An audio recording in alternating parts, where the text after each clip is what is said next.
product control, distribution, and capitalism. Obviously, a fascinating thing is happening in the world, and the world being the world of money, and the world of the human race, where behind closed doors in secret, many are scheming against each other all the time, and they're doing it to gain control over products and to find other ways to make it so they don't contravene each other's rights and end up in court. At the end of the day, what happens is that the product ends in the hands of corporations that produce it at a global scale, distribute it, sell it cheaper, marginalizing many of the middle class into nothingness, where they end up either having to just work for a salary for a corporation, or they end up as a subcontractor for a corporation, but in essence their ability to compete as equals are diminished to nothing, and they become in essence only a functional slave within the system, supporting and protecting the corporation, whether they want to or not. And this is done through the force of distribution and control of products. So when a person invents a new product, the vultures come, which is a corporation, and they end up with control, and greed is always the master. Obviously, from an equal money perspective, it's actually wonderful, because you're already having a form of centralization that is taking place around the world. You already have all your logistics and warehousing taking place for distribution around the world.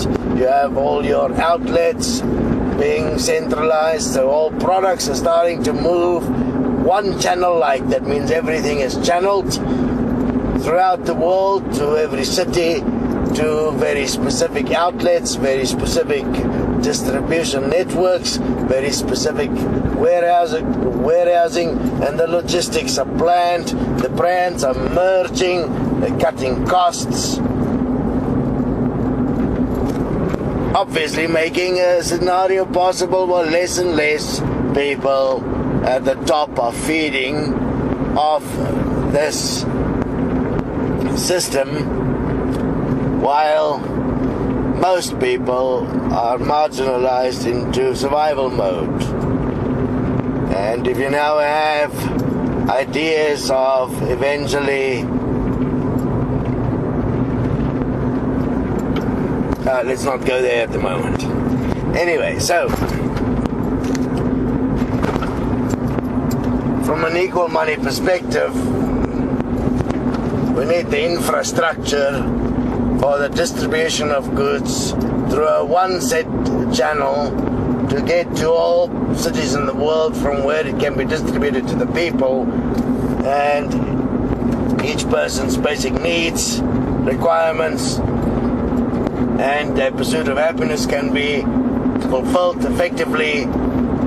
That you have the warehousing where you have all the necessary required product available, and you have a network, computerized system, software that manage the distribution, and you have your inputs that can be done through the internet from home. Yes, you'll be able to do everything you require before you go to town, before you go and collect it. You'll do it from home, from your internet connection. Everyone will have internet in the world.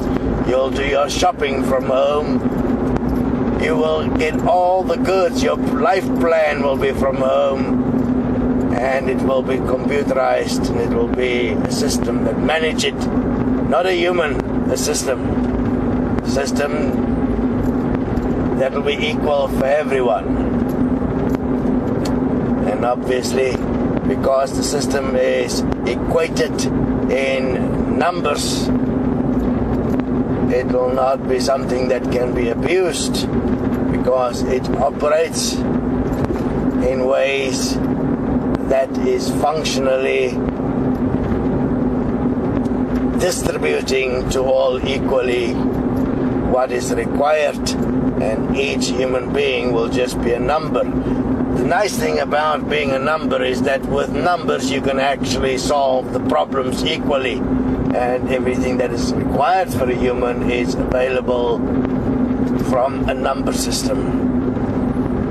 At the moment, the number system has been abused by capitalism to have control and to make only a few become wealthy, while most end up in the position of scarcity. And then within scarcity, they are compromised in terms of their actions, their beliefs, and their willingness to do things to try and again uplift themselves in the system. There's this constant battle going on, which is unnecessary. The human endeavor could be so much more effectively used for effective living within the concept and construct of what is here as living beings and understanding this world effectively. And if we ever is to go to the stars, we better first understand our own star. So you have to decide, where do you place your future? Do you place it in a position where you are protected within an equal system, or do you remain within the system of dog eats dog, which is capitalism and consumerism and the money system as it now exists in the world? And you have to understand that even socialism and communism, as it existed in this world, was in fact an outflow of consumerism, of scarcity, and of capitalism in a way, because it was just a polarity system that did not act in the way that's best for all.